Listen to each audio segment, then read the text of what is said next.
আসসালামু আলাইকুম। সবাই কেমন আছেন? পড়ন্ত বিকেলে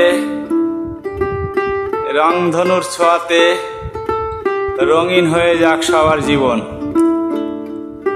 আসলে রংধনুটা এত সুন্দর দেখতে, সব সময় পাওয়া যায় না, তবে আজ বিকালে খুব বড় সড়ক করে কত সুন্দর নির্মল পরিবেশে রংধনুটা দেখতেছি। অনেকদিন দেখিনি, অনেকদিন রংধনু দেখিনি, আজ দেখতেছি।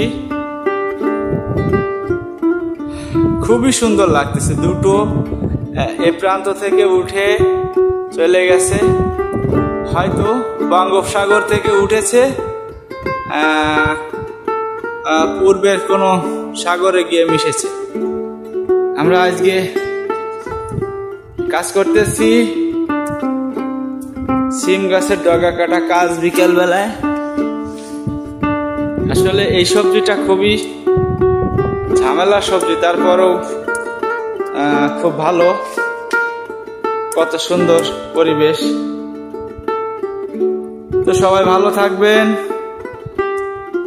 রংধনুর ছোঁয়াতে সবার জীবন রঙিন হোক, এই আশা ব্যক্ত করে আমি আমার কথা শেষ করলাম। সবাই ভালো থাকবেন। আল্লাহ হাফেজ।